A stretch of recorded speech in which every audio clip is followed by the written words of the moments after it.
وہ نیکی کے کام باہم مل کر کرتے تھے، وہ آپس میں میل ملاپ رکھتے تھے، وہ سب چیزوں کو مشترکہ سمجھتے تھے، وہ ایک دوسرے کی مدد کرتے تھے، وہ دل کی صفائی سے کھانا کھایا کرتے تھے، وہ خدا کی نعمتیں دوسروں کے پاس لے جاتے تھے، وہ اپنے غریب بہن بھائیوں کے لیے فراخ دل تھے، وہ غربا کو اپنے دسترخوان پر خوشی سے قبول کرتے تھے، وہ خرائط کرتے تھے، وہ جائیداد اور اسباب بیچ کر ہر ایک کی ضرورت کے موافق سب کو بانٹ دیا کرتے تھے، وہ ایک دوسرے کی عزت کرتے تھے، اسی لیے خدا بھی انہیں پسند کرتا اور انہیں برکات سے نوازتا تھا۔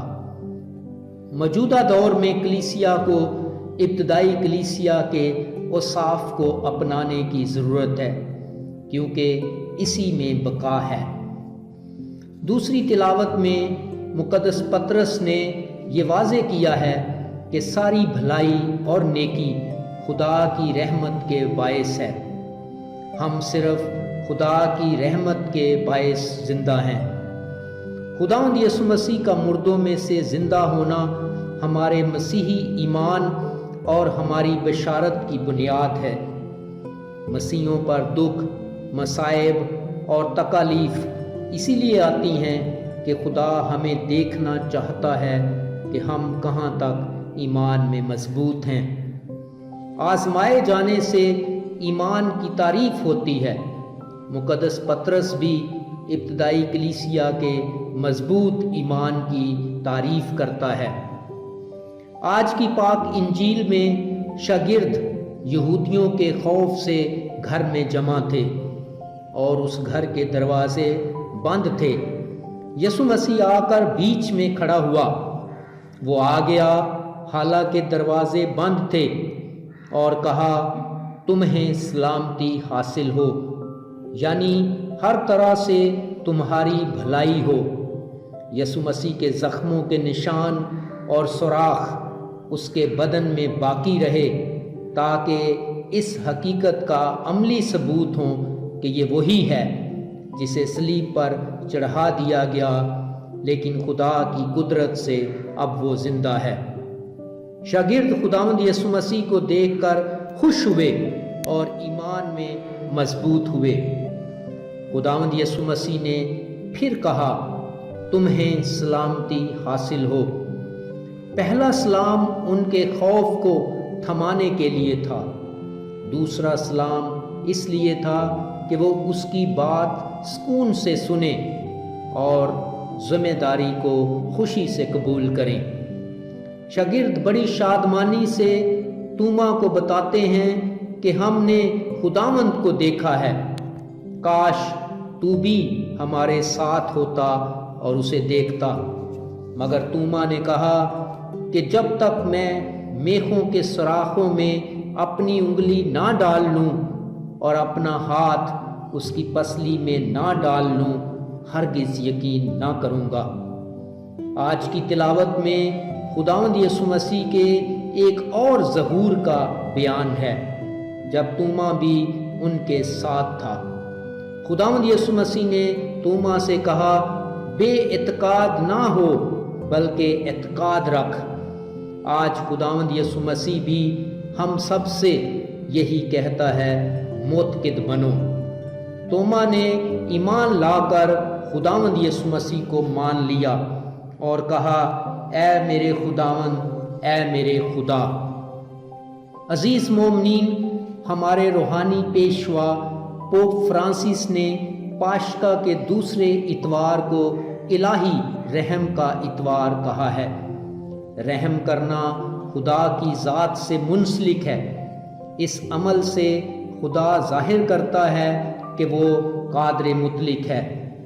مقدس تھامس ایکوائنس جو کلیسیا کے بہت بڑے معلم اور الہیات دان ہیں، کہتے ہیں کہ خدا کے رحم کرنے کا عمل اس کی کمزوری کی علامت کی بجائے اس کے قادر مطلق ہونے کی دلیل ہے۔ مقدس متی کے مطابق انجیل میں درج پہاڑی واس میں ایک خوبصورت مبارکبادی ہے۔ مبارک ہیں وہ جو رحم دل ہیں، کیونکہ ان پر رحم کیا جائے گا۔ کلیسیا کی بنیاد رحم ہے۔ یسوع مسیح کی منادی اور گواہی میں کوئی ایسی بات نہیں ہونی چاہیے جس میں رحم کی کمی ہو۔ ہمارے اس دور میں خدا کے رحم کی اشد ضرورت ہے، جب دنیا کے تمام برے اعظموں سے انسانی دکھوں کی شدت کی آواز خدا کے رحم کو پکار رہی ہے۔ آج خدا کے رحم پر غور و خوض کرنے کی ضرورت ہے، جو ہمارے لیے رحم کا سرچشمہ ہے۔ عزیز مومنین، آئیں آج خدا سے خاص دعا کریں کہ وہ پوری دنیا پر رحم فرمائے اور سب کو اس موذی وبا کرونا سے محفوظ رکھے، مسیح خداوند کے وسیلے سے، آمین۔